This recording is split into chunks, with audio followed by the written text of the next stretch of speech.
Hey guys, Zeramus555 here, coming to you today with another deck profile. Before that, I just want to give a shout out to, shoot, no, I forget what his name is. I know him from Pojo, but I'll have his link right here, but it's JT. I just know him by JT. He's awesome, really friendly guy.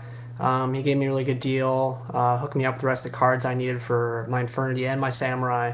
And yeah, he's just a really nice guy. He's got a good channel, so make sure to check him out, guys. Another thing also, after this video, make sure to check out, I'm going to be doing a top 10 best games of 2011. So make sure to check that out. So without further ado, let's get to the deck. Today's deck profile is none other than Monarchs. So starting off, we got 3 Caius. Pretty standard. Just removes from play a monster in the field, and then they take 1,000 burn if it's a dark. 3 Raiza, bounces stuff back to the top of the deck, including Synchros. You come back to the extra deck, so that's really good for getting rid of Gotchi. Or Zen Mains now, which was a retarded card. 2 Thestalos. Now some of you are going to be like, why are you running this? Dark Worlds are out. I'm probably going to be taking these out for 2 Vanities Fiend. I only have 1 at the moment, and I didn't really want to run 1 and 1 Thestalos. I thought it was a little inconsistent, so I'm happy with 2 of these at the moment. Just gives you a little bit of hand control. We got 2 Light and Darkness Dragon. I think 3's too much sometimes. 2's just right, and this card's still really good, especially if you know how to play it properly. 1 Dark Dust Spirit. I wasn't running this guy before, but I threw him back in. Just helps against some Swarm decks. They don't have the Veiler, and you drop this guy's another Dark Hole, so Monster Destruction is always good. Plus, you can keep reusing them, which is exceptionally useful.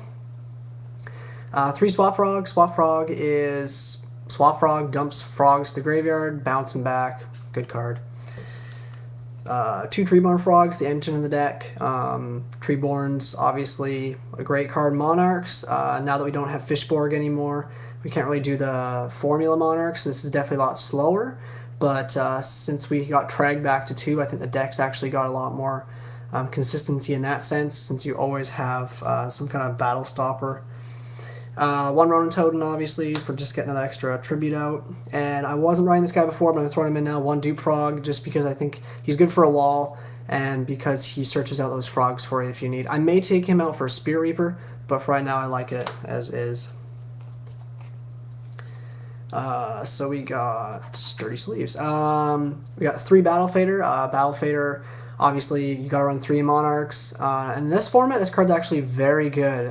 There's a lot of decks that are trying to OTK or just, spam the field. And this is one of those cards that they're not always expecting.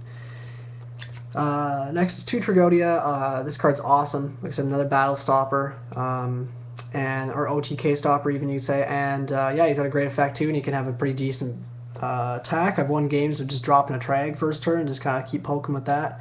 And Gorz obviously is staple. 2 Veiler, I think you gotta run these as formats in decks that obviously works in, and this is no exception. And Sangan searches out the frogs, Veiler, Battle Fader, all that good stuff. So huge monster count, guys, but it's running very well. Moving on to the spells, we have 3 Enemy Controller. You gotta run 3. This card's awesome. Basically brain control. And with Treeborn, we all know you can keep using it over and over again, so yeah, it's pretty awesome. Not the same card, obviously, but I mean if you have multiples in your hand. 3 Soul Exchange. This is one that some people might be kind of saying something about as well. They're like, why are you running 3? It's inconsistent. This card's awesome. It's so good. You can tribute off like their BLS, their Christia, drop a Caius on their Hyperion, something like that. It's just a very good card. It gets around a lot of really big monsters, otherwise you have a hard time getting around. Oh, that's wrong order. Next is 3 MST. I was running 2 and I decided to throw in a 3rd. I was running creature swaps in here originally, but I decided that how good, even like as good as they were, I needed the back row destructions. There's just too many decks that are set in back rows, and I wasn't able to get my card effects off, so 3 MST is very good in here. Plus it's chainable. And of course we got the 1 Heavy Storm staple, Reborn staple, and Dark Hole staple. So that's all the spells, and moving on to the trap, the 1 trap, Treacherous Trap Hole. I still love this card. I think it's very good. Stop swarming. I may take this out for Dust Shoot just because I think Dust Shoot is one of the best cards in the game right now, but we'll see what happens. Actually, you guys can let me know. What do you think? Dusty or Treacherous? Let me know. Comment below.